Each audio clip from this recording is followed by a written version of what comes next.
Alright,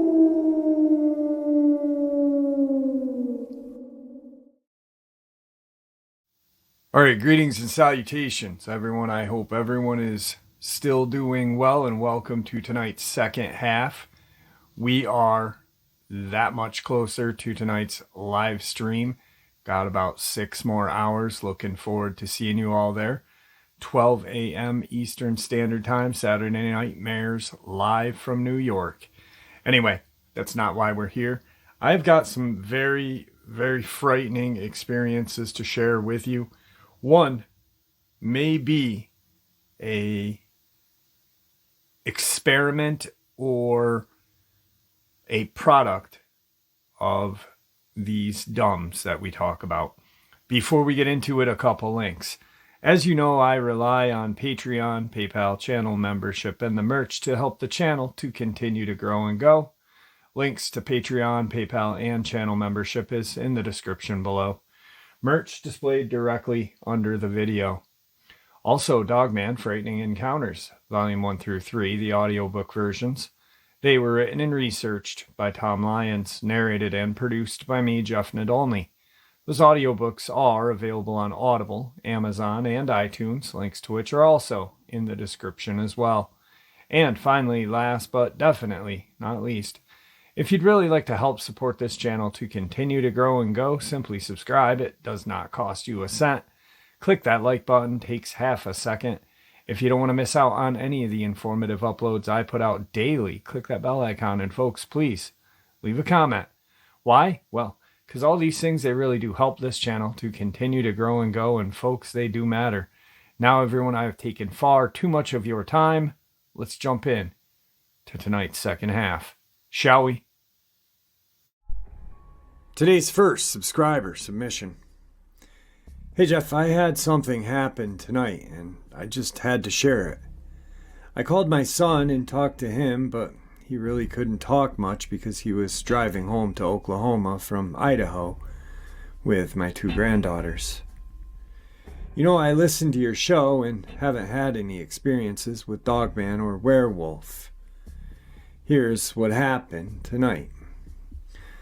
9:12 Central Time. Oh, I can't really talk about it verbally at this point because it scared me so badly. I can't speak about it coherently. I'm at work, it's 9 p.m. and I drive around and check all the turbines to make sure the gates are closed so the cows don't get out. I have to write down the time every time I scan one of the gate tags. That's how I know what time it was when this happened. Anyway, I pull up to turbine 7 and I can't pull all the way up to the gate to scan the tag. I gotta park and walk up to it. I scanned the tag and got the feeling like I was being watched. I looked to my left and saw a shape, a very large one. The first millisecond of seeing it, I thought it was a tree, but just as I quickly realized there were no trees. It's flat pastureland. So I looked a little closer and saw the outline of a body. I saw the massive upper body shape, wide chest, incredibly huge shoulders, and then I turned and ran back to the truck and locked the door. I tried to haul tail, but I had to back out, and I suck at backing out, and I sure was not getting the truck stuck here. I didn't see any eye shine. I didn't even see its face. When it hit me what I was seeing, I stopped looking and ran. I was afraid to see the face, so I just stopped looking and ran. This thing was black. It was pitch black out here, and the black shape of this was darker black. Crazy that black could be darker than black already is, but it was darker. And it freaked me out. I didn't see a tail, I didn't see its head or face, but it was facing me. I could tell that from what I did see. At best guess, I did see it was at least 7 to 8 feet tall, and I was maybe 30 yards from it. I didn't get off of work until 6 a.m. I'm locked inside the truck and wishing desperately that I was at home. I post at the maintenance yard, but drive once an hour to the substation. The turbines are all over the countryside out here. I have to check them once a night. Turbine 7 is the closest one to the maintenance yard, about a mile away. I saw that thing about a mile down the road from where I am right now, and it really terrifies me. I cannot stop shaking, and when I was trying to talk to my son, I was stuttering. Couldn't get words out. I cannot stop shaking, which is probably why my head hurts so bad right now. Part of me wanted to park the work truck and get in my truck and just drive home. Screw this job type thing. But I can't do that to my coworker. He would never get a day off because we are the only 2 officers that work out here. I just had to share this with you, hoping that telling it would calm my nerves, but so far it has not. I'm off for the next couple of nights. Probably gonna look at another job because I'm too scared to work out here now. Same sub, second email. Hey Jeff, I sent you a message about Brown Springs, Oklahoma a week or so ago. This one doesn't really have anything to do with Brown Springs, but it's stuff that has happened to me since I've been living in Oklahoma less than a year.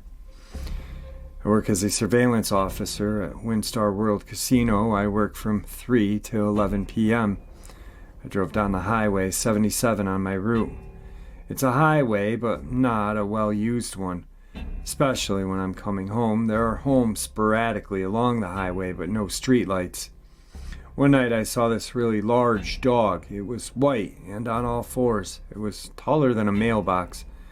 I know this because it was near one. As I drove past it, it watched me. And as I got beyond it, I looked in my rear view, and it had turned and was still watching me. I honestly don't remember seeing any eye shine, but I was looking at its size. It gave me chills and set my nerves on end. When I got home, I was getting out of the truck to go inside, and panic took over. I ran to the door, fumbling with my keys. I had no idea why I felt like that, but I felt like I was going to get grabbed from behind if I did not get inside quickly. I need to explain that I live 15 miles north of WinStar, and I saw this dog about halfway home. Okay, anyway, the Love County Wildlife Management Area is really close to me as well. I smoke, but I don't smoke in my house. I go on the front porch. I live in a neighborhood, but I'm on the last street, and there is a pasture with 2 horses and a donkey across the street from me, and another pastureland beyond. Somewhere in another pasture are some cows. I hear them, but I haven't seen any. Back to the night I saw the dog. After that, I started getting scared when I went outside to smoke cigarettes. I don't know why. One night, I was on the phone with my son. He lives in Dallas, and we hear coyotes. They were loud, and they were very close. I call them coyotes, but my son told me to get back in the house because they didn't sound right, and he was afraid of me staying on the porch. I finally went in because he was almost panicked and kept telling him that they're just coyotes and wouldn't come on the property. His panicking finally made me go in. He is usually a calm person, and this is completely out of character for him. Then last week I'm on the front porch smoking again. It's midnight and I hear a cow being slaughtered. That's what it sounded like, and I wish I had not heard it. It was horrible, and it wouldn't leave my head. I've never heard such as a cow screaming, and I could hear the coyotes start up again. I heard the cow moaning as the coyotes are going off, but then towards the end I heard something like a monkey, and it freaked me out. Maybe it was the coyote call as it trailed off, I don't know. But I got up quickly and went back inside. I was so scared. I thought, man, if those coyotes took a cow down, I'm a lot smaller. It'd be a lot easier for them to take me out. My husband spends most of his time in Dallas because he works there. He was not here when this happened. When I told him, he said coyotes would not come after me and kind of blew it off. And because he blew my concern off so easily, I didn't tell him about whatever hit the outside of the house the night after the cow incident. I live in a pier and beam home, so it's elevated, and whatever hit the home made it shake. Again, I got scared and was too scared to move. I don't have any weapons. I don't have a problem with guns. I'm just not comfortable handling one myself. So I have nothing. A kitchen knife, that's it. All this is going back to that big white dog thing that watched me as I drove past. I'm now wondering if maybe that wasn't a dog, if it was a Dogman and it followed me home. I'm looking for another place to move to. I'm originally from Texas and thinking going back. Tonight's second Oklahoma Dogman subscriber submission. Hey Jeff, where do I start? My name is Jay and I live in Tulsa, Oklahoma. My encounter happened back in 2006. I was 17 going on 18 at the time. It was my ex, her brother, and I. It was in the summertime, I want to say around June. It was around 2:30 in the morning and we were just driving around all night since we didn't have anything to do. We were driving on some type of back street. I know it was around the port of Carusa area because that's around the area we ended up at. Well, enough with that. So, as we're driving on the street, there are no cars or any lighting around the area. I was driving and noticed on the right-hand side of the street a huge black animal. At the time, it seemed like a big black dog. The strangest part was it was keeping up to the speed right next to me. I was going at least 50. As I've seen that it started getting ahead of me, I turned on my brights where I saw this big type animal start turning into a human type man. As it shifted to a human form, it jumped and disappeared. But let me explain how quick it happened that I was barely able to tell what it was. Dark black, like a dark shadow, you can say. I couldn't make out the face or any type of facial features. Now on with where it disappeared. The street where I was driving down ended where you'd have to turn left on a curve. So as I'm driving, I hit the left curve, and that's where the thing disappeared. I thought I was tripping, so I didn't say anything, but then my ex, who was in the back seat, out of nowhere, hugged me and freaked out. Then my ex's brother in the passenger side, shocked, and says, "What the hell was that?" Quickly, I turned the car around and headed toward the curve where the thing had disappeared. As crazy as it was, understand that that curve has a large rock structure. To be able to jump and get to the top, you would need to jump at least 6 feet in the air or more. Now, as a crazy teenager, as I was, I turned on my brights to get down from the car and looked around to see where the thing could have gone. But never saw anything or any way how it could have disappeared. I hope my story wasn't too confusing and hope to hear more stories on your channel. Today's third Oklahoma subscriber submission. Hey Jeff, I apologize this has taken me so long to get back to you about these encounters, but like you know and understand, a lot's been going on lately. Add that with a couple of deaths in the family, and finally here we are. Please feel free to edit where necessary. My name is John, and to start off with my mom's Dogman encounter. First of all, you should know my grandparents were divorced, so my mom chose to live with my granddad in Tulsa, Oklahoma. My grandfather never cared for neighbors with any close proximity, so he always lived in the outskirts or fringes of the town, if not straight in the middle of nowhere. It was one summer while my mom was living with him in Tulsa that her stepsister, Linda, from my grandmother's new marriage, came to stay with my mom and my granddad for the summer. Well, one night, as my mom and Linda were getting ready for bed, they both got a very uneasy feeling that they could not shake. I remember my mom saying you could feel something very sinister, and just straight gave her the heebie-jeebies. Linda as well. They both decided to crawl into my mother's bed, and were still feeling utter despair and chilled to their core, asking each other what the feeling was about. Neither one of them could put a finger on it, but as my mom turned to Linda once more to comment more about it, she looked upon Linda's face with her eyes locked on the window of my mother's room at the foot of their bed, with no color in Linda's face and the most terrified look she had ever seen, And right at that moment, Linda screamed a blood-curdling scream at the top of her lungs. My mom had turned her head to look at the window when Linda was fixated on, and my mother had seen, to her absolute confusion, two glowing red eyes peering in at them from the window. My mom could make out a dog about and two rows of sharp teeth. She said one of the things she'll never forget is that both top and bottom rows of the teeth were completely sharp. No cuspids, bicuspids, and so on. This creature also was sneering at them as well as emitting a low guttural growl. And what made my mom think at first was a demon because she had seen what looked like two horns on the top of its head. But when it laid its horns back, she came to realize they were ears and not horns. My grandfather came busting into the room with a 12-gauge full of slugs and exclaimed, "What is it? What the hell is it?" My mother and Linda told him what they had seen. My grandfather flew out of the house with a shotgun, not asking another question. However, by the time he got out to my mother's window, the beast had fled back into the nearby woods of my grandfather's property.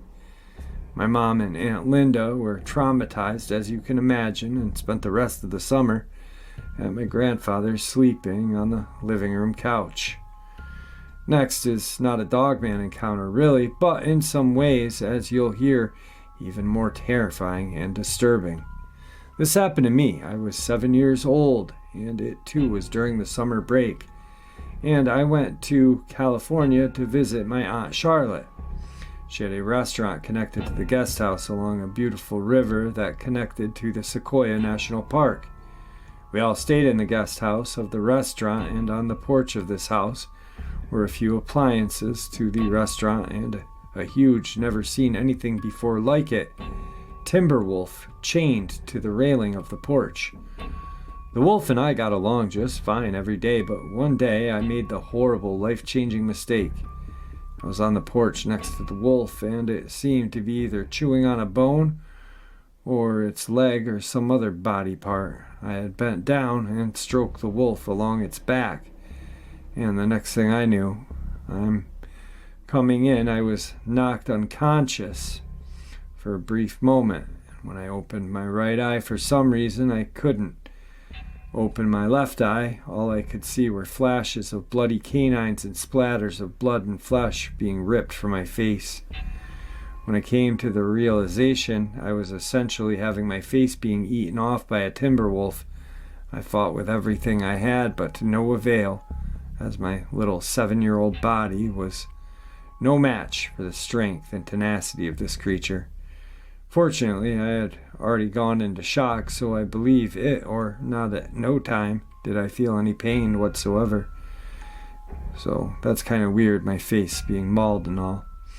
The creature had me pinned up against 2x2 two CO2 tanks that belonged to the restaurant, and my sperm donor bio-dad heard the commotion, came outside along with my uncle, and beat the wolf off me.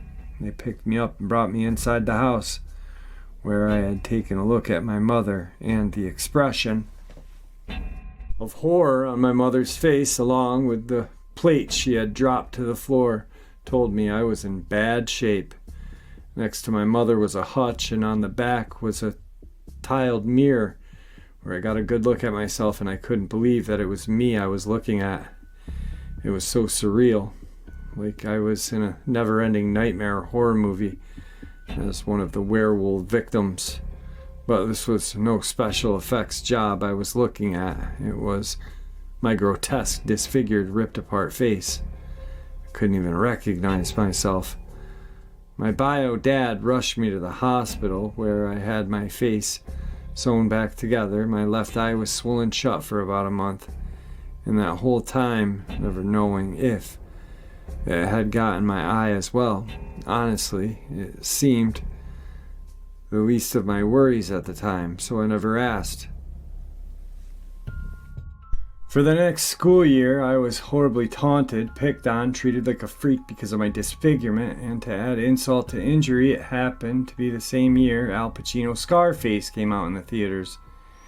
You can guess what my name I had adopted that year obviously was. Finally, the following year, I was able to get reconstructive plastic surgery on my face, and after several months of rubbing cocoa butter on the scars, you could hardly tell I was mauled. But honestly, Jeff, at that time, what makes this particular mauling by this particular animal even more disturbing is that this timber wolf looks exactly like what has been described so many times by people who have encountered a Dogman describes. To the T- walking bipedally and having hands, of course, but I can't help for a lot of these descriptions stir around my PTSD when they described what attacked me so many years ago. Thank you for your time and letting me send you my encounters. Your beloved subscriber and fan, John. Today's fourth subscriber Oklahoma submission. Hey Jeff, my friend said that's fine with him. He doesn't have any internet or anything. Doesn't own a computer. His name is A. He's 47 years old. This happened in spring of 2011 in northeastern Oklahoma.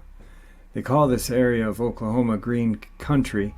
He doesn't want to give out the specific town name. I called to read him with my comment to make sure I didn't leave any important details out. He said that I pretty much got everything in the comment just as it happened. He wanted to add that since this sighting, he and his wife hear strange screams or howls sometimes behind the house towards where the sighting occurred. He automatically thinks of this thing, but yeah, he said, go ahead, you're welcome to share his story. A is one of the most trustworthy persons I have ever known. He said that he was walking from his house to the lake with his fishing pole and some worms. The lake is about a half a mile from his house. He said when he got to the top of the hill, about halfway to the lake, he says he had seen something moving in the brush down below at the bottom of the hill off to the side of the trail. He walks about 20 feet into the brush and bramble. Something black was moving the brush around.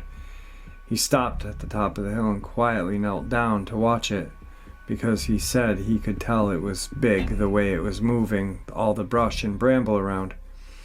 He said he watched that brush move for about a minute or two, getting small glimpses of a huge, black, hairy animal. His initial thought was black bear, but they are rare in this part of Oklahoma. I've lived in Oklahoma my entire life, and I've never seen a bear in the wild here, and neither has he.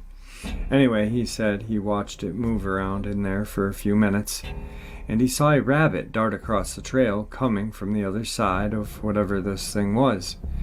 And he said that's when this thing tore through the bramble after the rabbit crossing the trail. He said this thing was on 2 feet running out of the brush after that rabbit. And when it hits the opening of the trail, he got a quick glance at it. And it went running off into the other side of the trail, hauling ass after that hare. Said it scared him how big and fast and strong the thing was, just ripping through all of that brush, small trees, breaking limbs off as it went right through it all. He said the clear glance of this thing was only a second or two, but it was enough to see that it was not a bear and no normal creature. He said very clearly this thing was wolf-looking, running on its hind legs with very pointed ears. He noted the ears several times, saying they were very tall and pointy. It had its hands out in front of it while running, kind of hunched forward, long fingers, very dark black color. He said he estimates it to be about 7.5 to 8 feet tall. He said it was hunched forward, but if it stood straight up, it would be every bit of 8 feet. He listened to the smashing its way through the brush after that rabbit for a few seconds. After seeing it, he stood up, grabbed his fishing pole, and turned around, and quickly and quietly started for home. I asked him about the face, and he said he didn't get but a quick side view of the face, but he said it was undoubtedly a wolf head on a very tall, muscular man-type body. I believe every word this man has told me. Fished this spot his whole life, and he's never been back there after this. Thank you, Jeff, for sharing this. Tonight's fifth Dogman subscriber Oklahoma encounter. Hey Jeff, I've had two encounters. My first was brief, but here goes. My boss and I were driving at night in Pittsburgh County. We were going about 50 in a large tow truck and came upon a dead deer.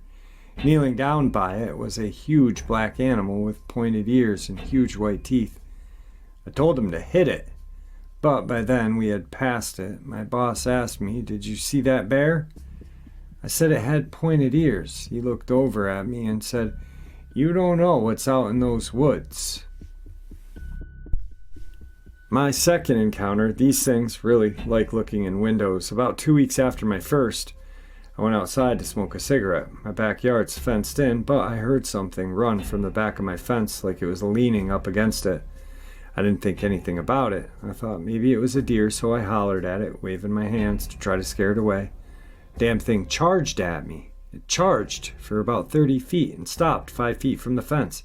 I couldn't move, I was so scared. I kept watching it. Then all of a sudden I see the woods part and something about 4 feet high, big and bulky.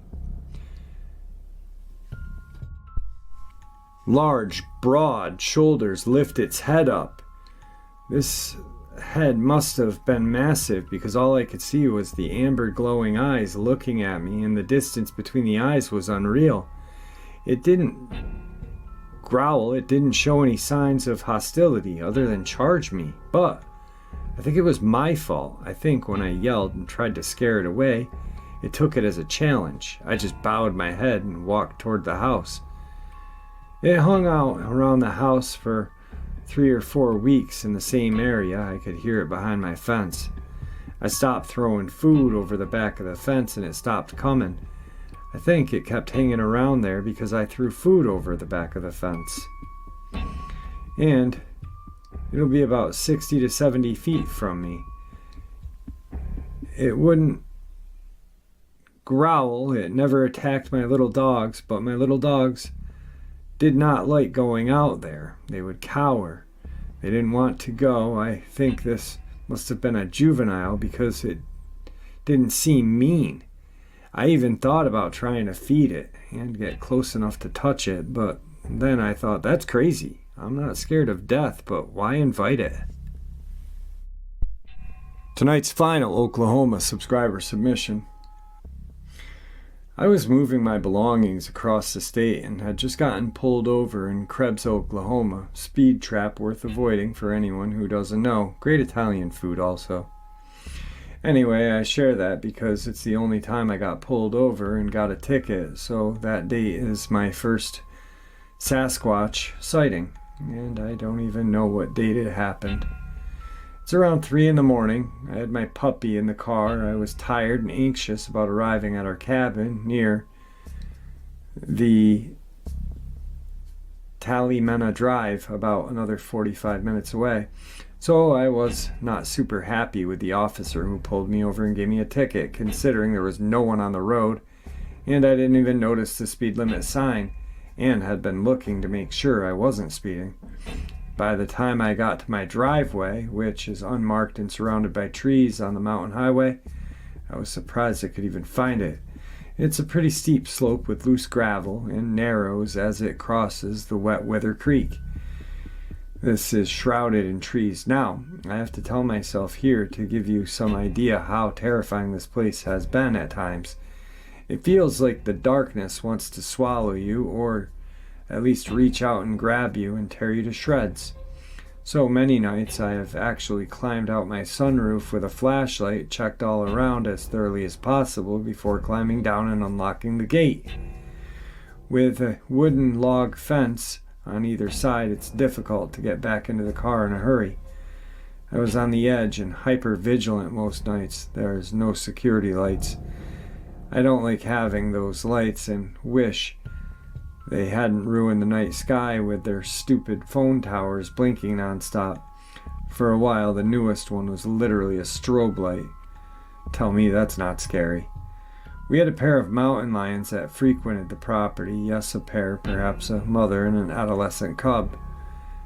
And they liked being on the roof of the cabin and crossed paths with me twice. We have wolves, coyotes, mama bears with cubs, all kinds of critters.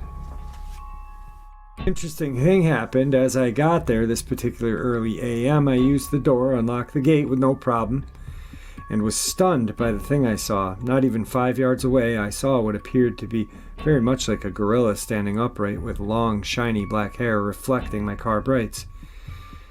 He was bothered and calm as he walked across from the fruit trees to the left, very muscular like King Kong. I watched in utter amazement as to what I was seeing, 100% believing without a question. Yeah, Bigfoot is real, and that is flesh and blood creature. In fact, this guy looked more like a gorilla than expected. It did not take him many strides before he vanished, before even reaching the creek on the far side. He was easily over 9 feet tall. I felt calm, unthreatened. It was an oddly comforting moment for me as a single mom alone in the woods where people go missing, and most believe it's these meth cook operations to blame. I was later considering that he was distracting me and leading me away from his family. I knew for a fact there were 3 from my first overnight visit to the cabin. The other 2 sounded female to me. This one has me scratching my head. I was running late for work for some appointment and trying to get my Bluetooth connected, so I stopped right outside of my gate. As I start to approach the wet weather creek, I saw what I first thought was a squirrel. Then it dawned on me that this thing was standing upright and running on 2 legs across the driveway. I looked more closely and it had short arms. It was more an olive color and had the tail of a lizard. It swayed back and forth as this thing ran on its back legs across my driveway into the creek. I thought to myself, we don't have lizards like that. Wait, what kind of lizard was that? It reminded me of some things I had heard, and I did an unsuccessful internet search. I was driving on the highway not far from my driveway when I saw the same thing, or a different one.